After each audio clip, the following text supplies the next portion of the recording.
welcome to the very first episode of The Anatomy of the Dollar. I'm Suparna. And I'm Varun. If you're new here, which you probably are because it's our first episode, this is the podcast where we break down crazy, unbelievable medical cases and talk about the money, business, and logistics behind them. Crazy.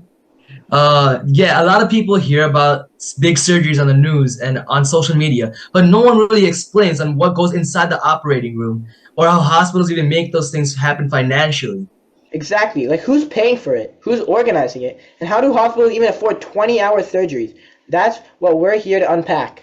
And today, we're starting with an interview of founder and president of North Carolina's leading wellness clinic, Core Care. Here we have Dr. Krishnaraj. Dr. Krishnaraj, if it is possible, please introduce yourself. Thank you, gentlemen. I appreciate the opportunity. My name is Dr. Ramesh Krishnaraj. I'm a proud graduate of the University of North Carolina at Chapel Hill, Go Heels, home of both Michael Jordan and Mia Hamm. And if you don't know who Mia Hamm is, go look her up. I am a board certified in both internal medicine and hospitality care medicine, trained in Chapel Hill. I now practice both primary care, aesthetics, and wellness.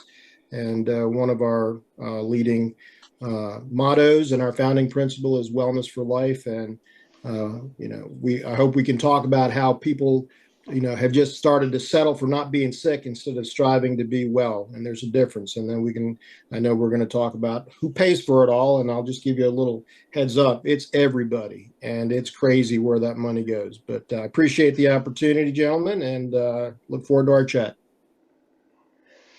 Well, one question. Can you tell us a little about yourself and what made you decide to become a doctor?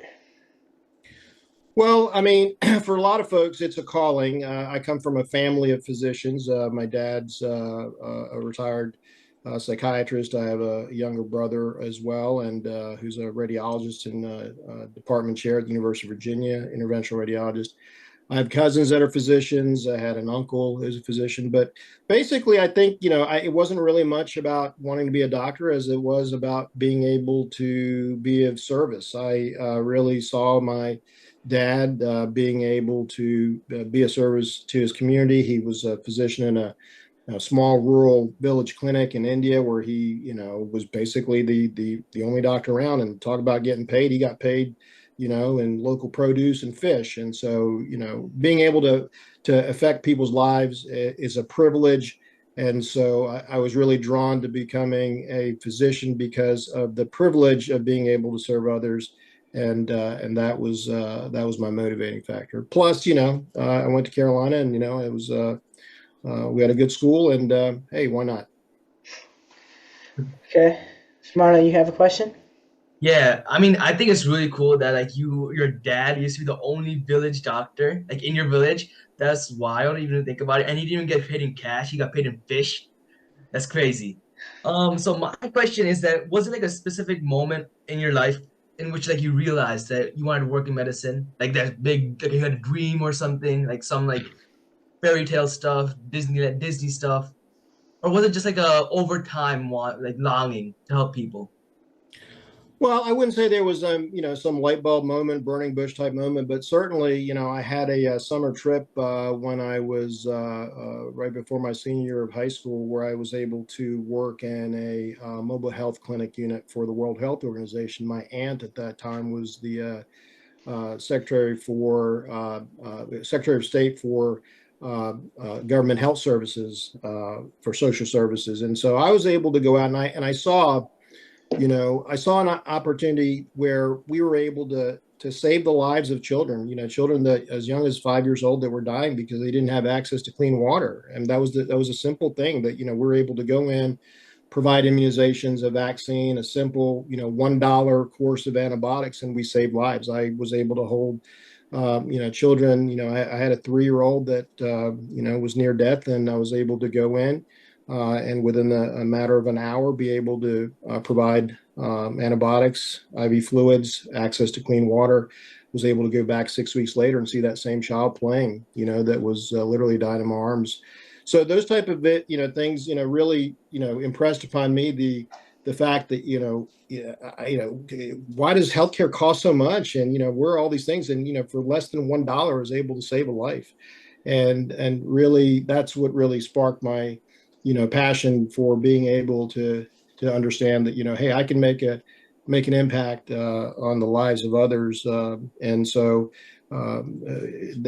so to answer your question, it wasn't any specific thing, but yeah, there's some specific experiences that pushed me that way. But it was a general inexorable march towards understanding that I can make an impact, a significant impact on the lives of others.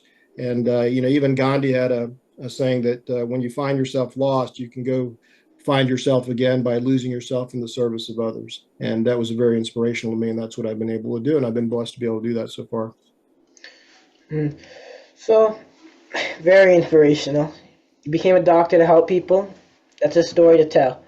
So we want just what's a very complicated or challenging surgery you've been part of?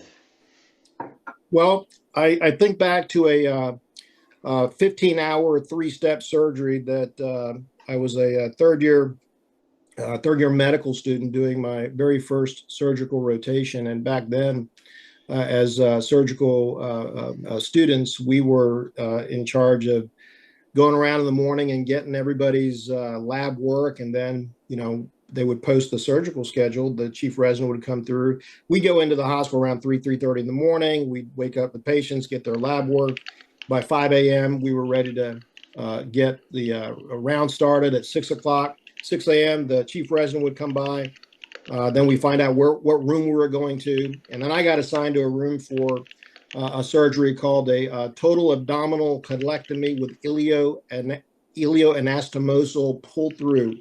And that's a fancy way of saying that we take out the entire 32 feet of gut and then pull down the esophagus and the duodenum and attach it to the rectum so that you can poop. And it is, I didn't know. I just saw, man, that's a lot of words, man. That's a big surgery. And it said estimated time. They usually put an estimated time of the surgery, and it said 12 hours. I'm like, what the heck? I mean, I was like, it starts at 7 o'clock and we're going to finish at 7 p.m. I said, that's not possible. I got to eat lunch and stuff. But no, that was not the case. We went in, and as medical students, one of my jobs was to hold the retractor, and the process. This is for it's a surgical treatment for Crohn's disease and ulcerative colitis. It is a curative. It was one of the first. UNC was one of the first surgical centers to pioneer this process, but it had 3 sets of surgeons, and the very first with one supervising surgeon. And the first set of surgeons would come in, remove the entire gut. Then they'd have another second set of surgeons that'd be working down in the pelvic cavity, getting the rectum prepared. And then in the final part of the surgery was to pull it together, and you'd have to stitch it inside the cavity and then put everything back together. It's crazy. Okay. And so I was sitting there, and our job was to hold the retractors, and they'd put in well over 300 stitches. So the surgeon would put in the stitch, and we'd have scissors, and then they'd ask us to cut. And it was always too long or always too short. And every time I cut, and my partner, one of my med student partners was on the other side. We had a chief resident who was a real ass. And every time we cut, too long, right? Next one, too short, too long, too short. So about 8 hours into the surgery, my friend, I could tell, was getting perturbed. And so before the chief resident surgeon was able to ask him, he's like, you want this one too long or too short? And he said, get out, get out. And so then I realized that was just a ploy, because 9 hours into the surgery, we still have 4 hours left to go. And he got to get out, and I'm having to do both stuff now. But I was on my feet for 13 hours, and we finally finished up.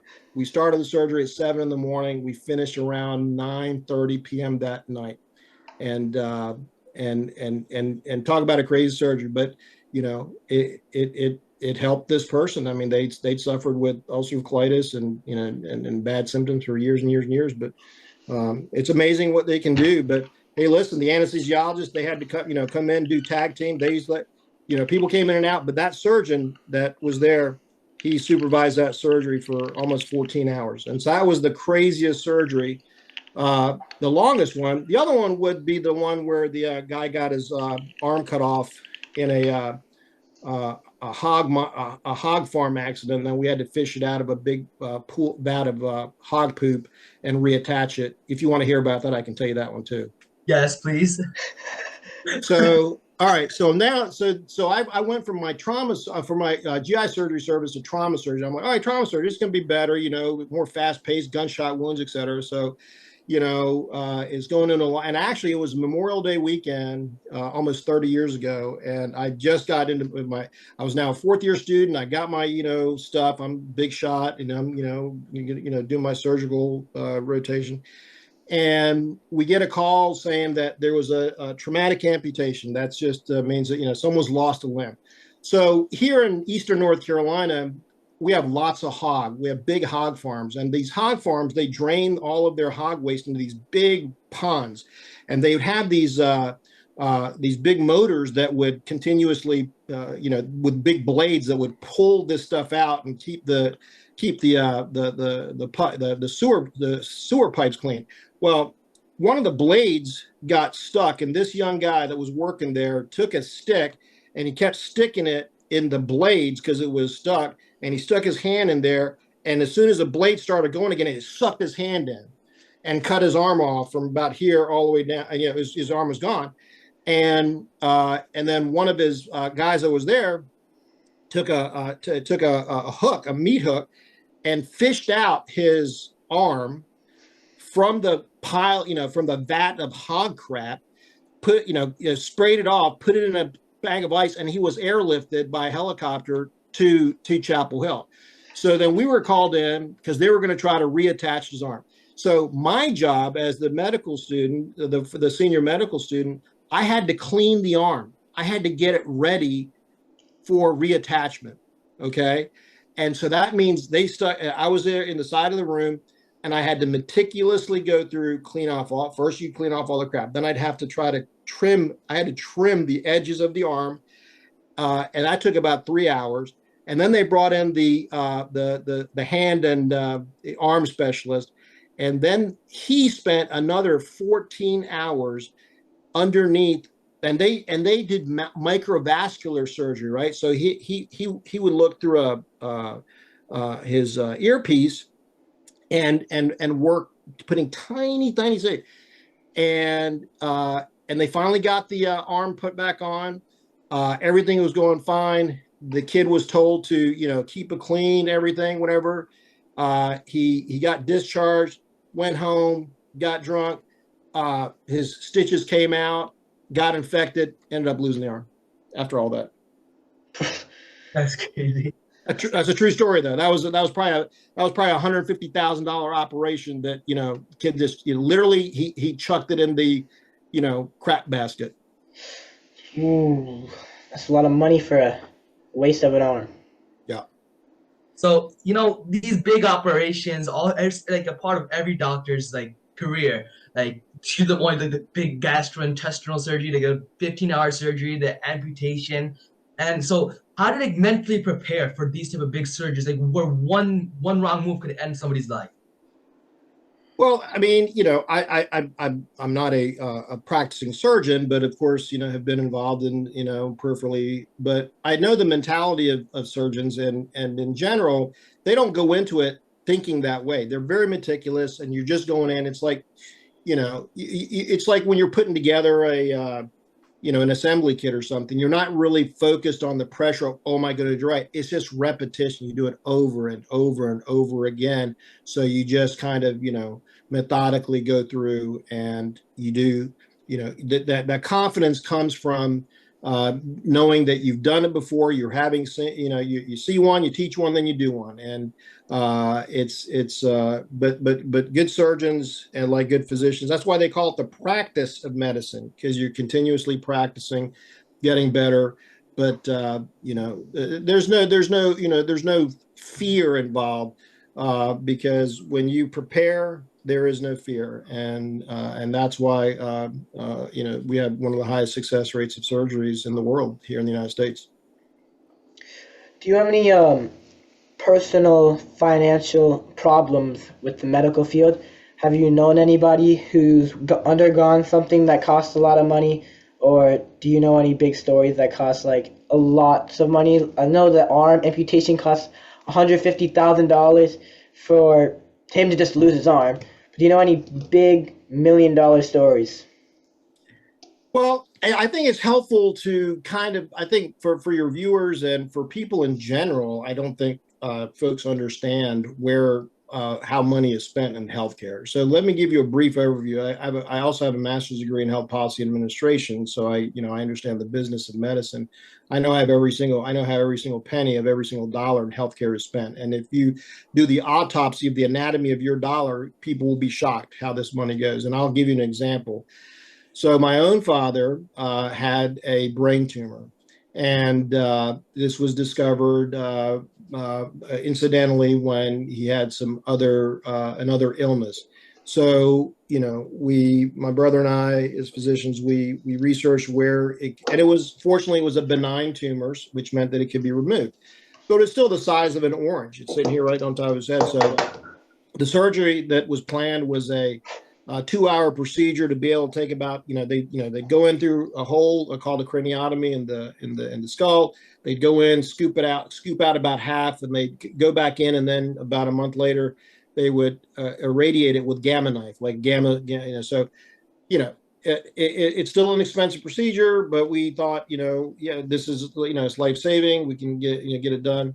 And so, but there was complications. The chief resident who was doing the surgery, he was unaware that one of the main arteries of the brain, was stuck to the bottom of the tumor. And so, when they were trying to check the tumor edges before closing at the end of that 2-hour surgery, they ruptured 2 blood vessels, and my dad had a massive bleeding stroke, bled right there.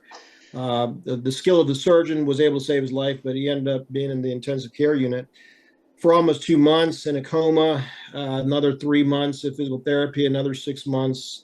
So that bill,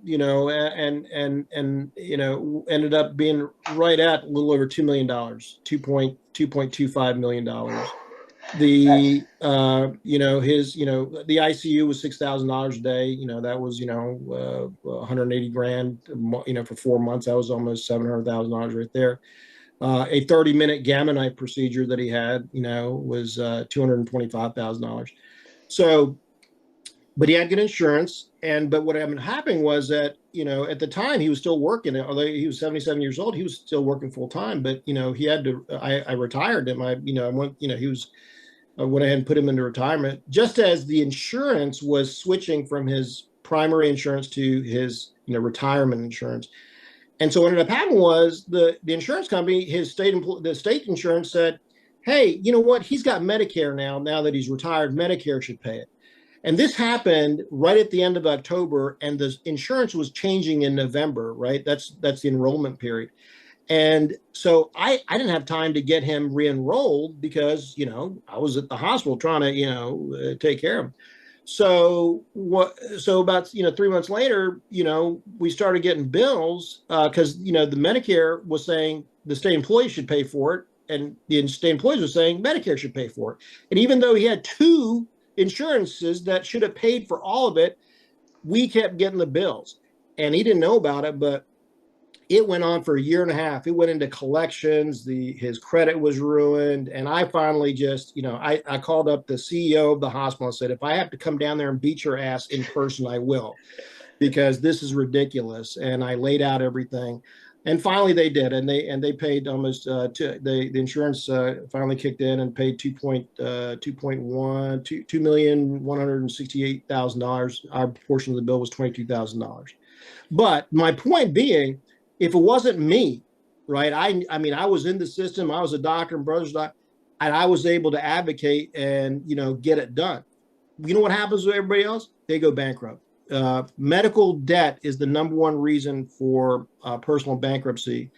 in the United States. And everyone thinks it's because doctors get paid too much money. But here's the big secret when you're looking at the anatomy of a dollar. For every dollar that's spent, every $1 in healthcare, tell me how much you think out of every dollar a doctor gets paid. How much of that dollar goes to the doctor for every dollar? I'd say around like maybe 10 cents. 4 cents. Ooh. 4 cents. 50 cents goes to administrative costs, which is insurance companies. Another 25% goes to hospitals. Another 15% goes to like various other things. But less than a nickel, and it's just not doctors. That 4 cents, 5 cents is for all healthcare people that are actually working: doctors, nurses, orderlies. So, this thing that, oh my God, doctors get paid too much money, that's why it costs out. No, no, no, no. So, and then let me ask you something. When the CEO of United Healthcare in California a few years ago retired, tell me how much his retirement golden parachute package was. I'd say like how much? $185 million. And so, and they calculated that for him to get his pension buyout, they had to charge every single person in the state of California an extra $5 in their premium so he can get his $185 million before he left. Well, yeah, we're pretty short on time. We got maybe, I think, 4 minutes left. But see, that's a lot of money. $2 million, and then we went from $2 million to $185 million, and this millions of dollars is going to save somebody's life, right? Yeah. But a lot of people still want to become doctors. Like teenagers, like a lot of them be like, "Oh, I want to become doctors." So, what's some advice you would give to young people, especially ninth graders like us, who are thinking about taking a career in medicine?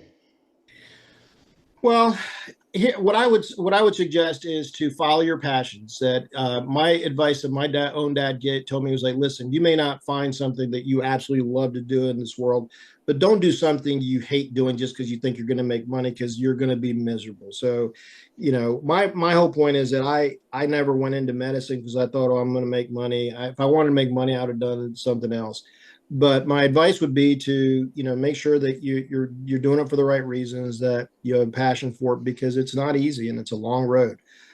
So, if you do what you love, the money will follow. But if you do what you hate, there's not enough money in the world that will make your life worth it. So, my advice would be to really, to look inside yourself as to, what it is that you're really passionate about, and follow those dreams. Okay. Oh my, this advice. So I want to become an anesthesiologist later on. That's like the dream for me. So, since we're nearing the end of the podcast, let's end off with a soft note. If you weren't a doctor, what job would you think you'd be doing right now?